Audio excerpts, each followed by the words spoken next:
Граѓаните на Република Македонија се еднакви во слободите и правата, независно од полот, расата, бојата на кожата, националното и социјалното потекло, политичкото и верското уверување, имотната и општествената положба. Граѓаните пред уставот и законите се еднакви.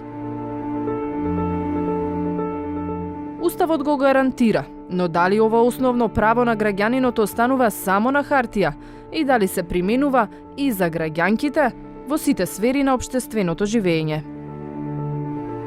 Медиумите имаат критичка важност во едно демократско општество, затоа што тие, како креатори на јавното мислење, помагаат во креирањето или рушењето на стереотипите и предрасудите.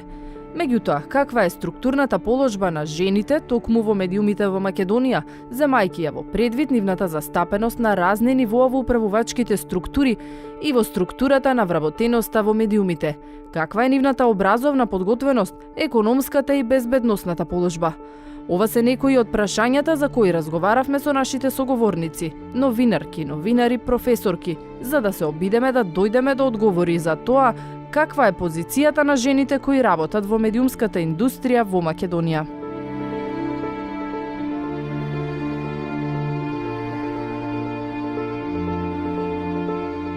Новинарството важи за женски свет, но менаџерските и уредувачките позиции во него се резервирани за мажите, а стереотипите на жените во медиумите и во програмите, но и во структурната застапеност се уште представува реалност. Ова се дел од заклучоците на истражувањето на Македонскиот институт за медиуми и Мировниот институт од Љубљана. Ако се суди според квантитетот, студентите кои се запишуваат на факултетите за новинарство низ Македонија, всушност во поголем број се студентки. Додека највисоките позиции управувачки и уреднички најчесто се резервирани за мажите, помал е бројот на сопственички, управителки, главни уреднички кои се потпишуваат за редакцијските тимови.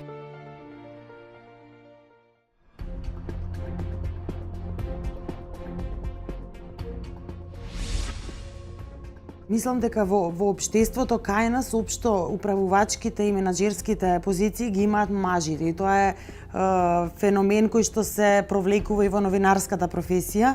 Избегнувам да правам такви дистинкции, меѓутоа многу е поразличен пристапот на жена која што е на уредувачка политика, која што е води уредувачката политика на медиумот отколку мажот. Колку и да се целите исти, колку и да делат исти вредносен систем, сепак пристапот кај жената е малку поинаков, малку поличен, поинтимен, а такви се и новинарските стори кога жена раководи со еден медиум.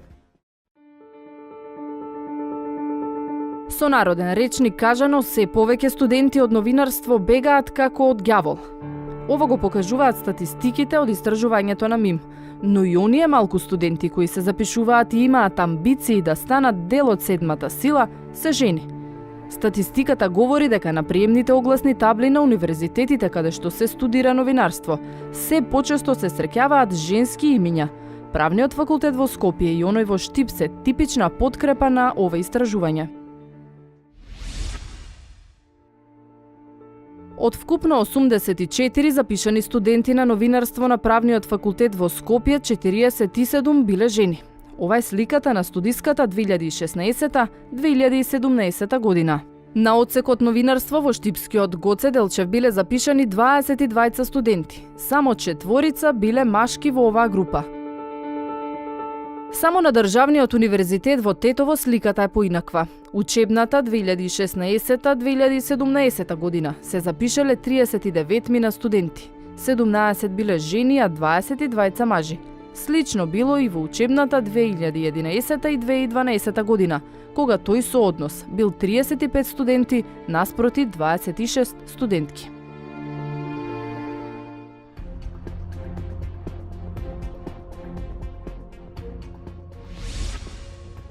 Интересот за новинарската професија е ужасно намален и тоа не се должи само на еден фактор, тоа се многу фактори кои што се испреплетуваат меѓу себе, почнувајќи од статусот на новинарите во општеството, колку плата земаат, колку се економски заштитени и колку се и од друга страна, нели, која е состојбата и во редакциите, но и колку се чувствуваат сигурни додека ја работат нивната професија. Како што се намалува интересот за новинарско образование или пак за да се биде новинар, се намалува од друга страна и интересот кај, ајде да кажам, кај машкиот пол за новинарската професија. Предпоставувам тоа е и од овие неколку причини, бидејќи одат заради бизнис или заради некои други работи, но де факто ние имаме една ваква женска професија, условно кажано, со децении наназад.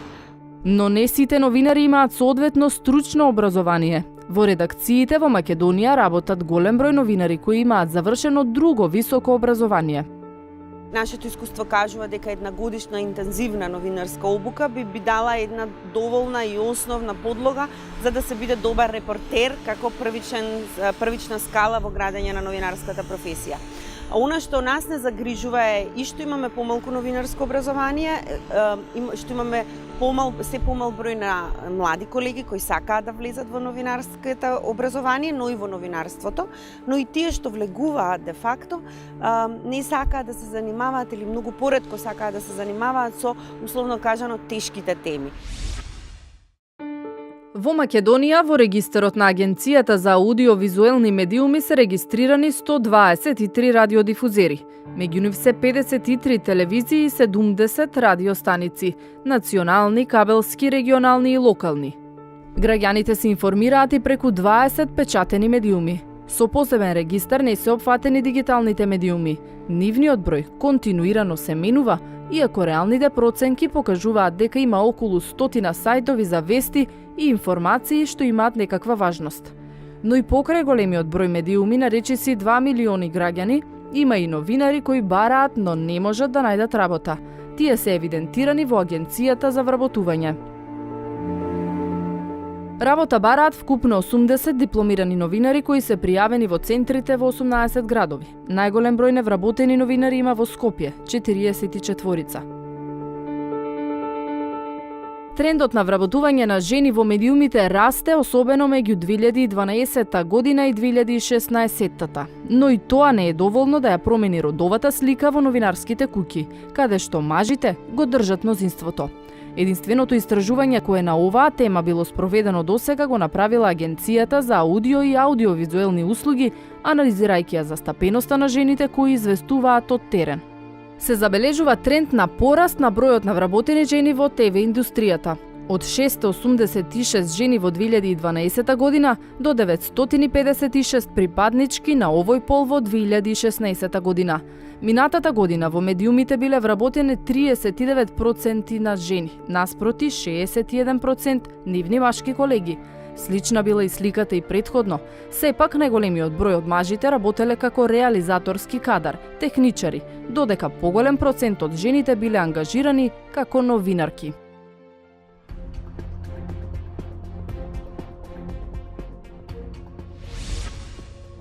Јас имам многу позитивно искуство. Мене прв уредник ми била Гордана Стошич, која што не учеше на новинарството, и имам позитивно искуство со нејза, затоа што жените навистина знаат да бидат цврста рака, што се вели во новинарството и во начинот на кој што треба да се уредуваат вестите. Мислам дека ние жените, можеби ние слабо што повеќе знаеме да сочувствуваме со новинарите, ама од друга страна не бива многу за организација и како што веќе кажав, сме мултифункционални и на повеќе места можеме да се усмериме и да се фокусираме за разлика од мажите кои што мислам дека генерално тоа им е мана. Во суштина во оној професионалниот дел многу разлика нема. Во смисла на тоа како се бираат темите, како се работи работата, како уредникот ве води, тоа зависи од личноста колку е професионална. Меѓутоа, сега на човечко ниво може да кажам дека има разлика. Уредничките секогаш биле поемпатични. Во смисла разбираат кога имаш некаков проблем, дури некои од нив дури мајчински знале да се постават кон мене, тоаш го немаш кај мажите уредници, колку и да сте пријатели. На директорските и управителските места, но и повеќето уреднички позиции доминираат мажите, вели статистиката. Тоа значи дека клучните задачи доаѓале од фотелите на кои седеле мажи, а ги спроведувале жени.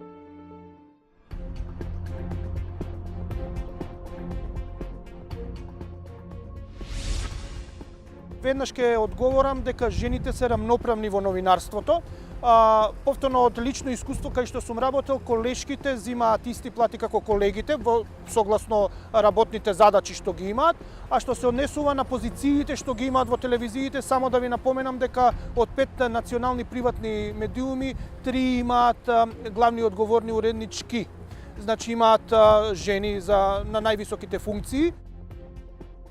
Според податоците на Агенцијата за аудио и аудиовизуелни медиумски услови, само 2012 и 2014 година може да се наречат женски години на новинарството. 67 наспроти 68 и 61 наспроти 65. Сите останати години бројот на мажи уредници е доминантен. Најдрастичен е родовиот јаз во 2016 година, во која што од анализирани 52 медиуми имало мажи директори или управители, а само во 11 медиуми жените биле на истите раководни места. Во 34 медиуми 100% од сопственоста ја поседуваат мажи. Целосна сопственост имаат само 4 жени.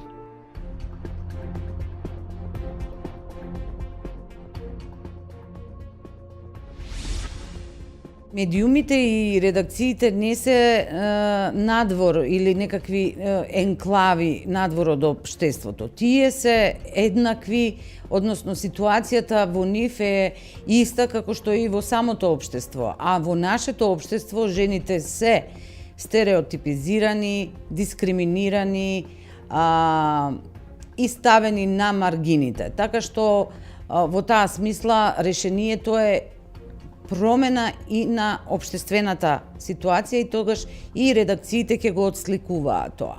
Кај албанците имаме положбата на жената години наназад била во незавидна ситуација поради многу причини, посебно поради традиционалните семејства кај нас и затоа улогата на жената пред се била да е домакинка, па после се друга, ако има време и за други работи. И затоа ние имаме потешкоти и ден денеска, кога сакаме да создадеме таква еднаква структура на вработени по полова еднаквост, имаме проблем во изнаоѓање на кандидати жени кои што би работеле кај нас и затоа ние дури дополнително ги стимулираме само за да ги примамиме, за да дојдат да бидат дел од нашата редакција.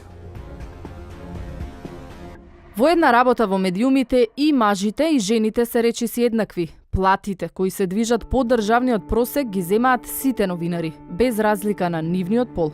Истражувањето на синдикатот за медиуми покажува дека платите на новинарите и на новинарките, на уредниците и на уредничките варираат независно од родот. Според анкетата на ССНМ спроведена во јули и август минатата година, речиси 45% од македонските новинари примаат плата пониска од државниот просек, кој изнесува 22.808 денари, а 85% имаат плата помала од вредноста на потрошувачката кошница. Оваа анкета открива и голема разлика меѓу новинарската и уредничката плата, особено во телевизиите. Новинарската плата се движи некаде околу просекот, помеѓу 19.000 и 24.000 денари, додека уредничкиот личен доход варира од 40.000 денари до 50.000 денари, со исклучок на таа на главен уредник, која стигнува и до 120.000 денари. Менаџментот на медиумите повеќе ги вреднува раководните позиции, бидејќи тие се полугите преку кои тие ги остваруваат своите интереси. Додека новинарите и техничкиот кадар се, така да речам, потрошна роба. Лесно има голема понуда на работната сила, мала побарувачка и пазарот, односно цената на трудот, паѓа. Не се доволно платени, можеби и нерамноправни, но дали жените на нивните работни позиции во медиумите се барем безбедни? Според истражувањето на МИМ, новинарството во Македонија важи за стресна и небезбедна професија. Закани, притисоци, тужби од сите страни и од функционери во извршната, законодавната или пак локалната власт, но и од јавни личности, па и меѓу самите новинари. Зависи од условите во државата. За жал, ние сме држава во која што не знае што ќе се случи утре. Упадот на 27 покажа дека новинарите што отишле да известуваат таму за еден обичен собраниски ден или избор на претседател на парламент завршија како репортери од кризно подрачје. Неочекувани се небезбедносните зони. Во животот сум имала искуство и конфликтот во 2001 да се соочам навистина со небезбедни ситуации. Меѓутоа, треба и ние да се чуваме, меѓутоа да се сменат и условите за работа. Секако уредништвото, односно менеджментот да ни овозможи безбедна околина. Во моја редакција се внимава на некои настани каде што може да биде нападната, да нападнат новинарот и дека таа жена потешко може да се одбрани и слично, се внимава, не ги пуштаат колешките на настаните, идам јас. Вербалните напади кон новинарките изобилуваат со партиско-политички етикети, јавен линч, но и сексистички коментари кои имаат цел да го нарушат угледот и достоинството на жените во професијата. Тоа е многу болно, бидејќи не ве потценуваат како новинар, не демантираат ваши текстови, туку ве дискредитираат како жена. И мене најлош случај што сум го доживеала беше случајот пред, па има доста години поминато, меѓутоа не ми избледува од сеќавање. Таа дискредитација што ја доживеав од водителот Миленко Неделковски, кога после објавен мој прилог на една телевизија, почна со такви дискредитирачки пораки на социјалните мрежи, каде што објавуваше мој телефонски број со повик да ми се јавуваат мажи, че буквално беа објавувани мои фотографии. Оливера Лакик и Јан Кучијак се само два случаи кои ја кренаа балканската, но и светската јавност на нозе поради извршените брутални напади врз нив. Властите мора да го истражат секој напад и не само да го казнат извршителот на нападот, туку и на оној кој го нарачал тоа. Токму ова беше и клучната порака на Харлем Дезир, представникот на ОПСЕ за слобода на медиумите, дел од конференцијата за медиуми во Југоисточна Европа, која се одржа во мај годинава во Струга.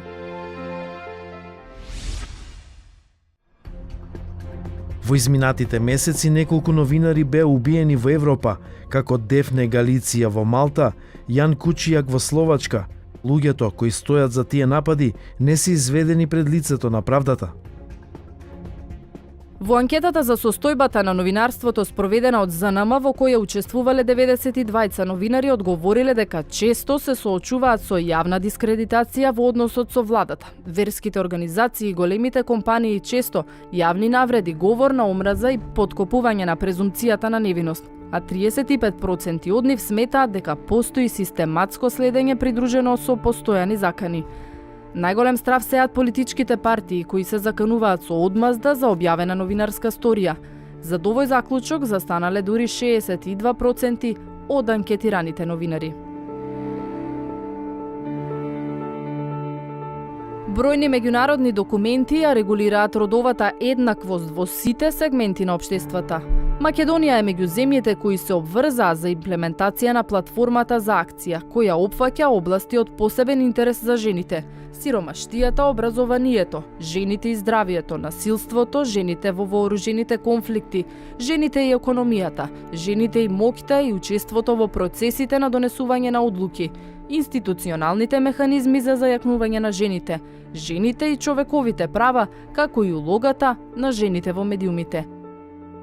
Фактите, бројките и искуствата говорат дека во земјава уште многу работи треба да се менуваат, за да се подобри и положбата на жените во медиумите, а со тоа да се овозможат повеќе работни места во сопстvenичката и менаџерската структура.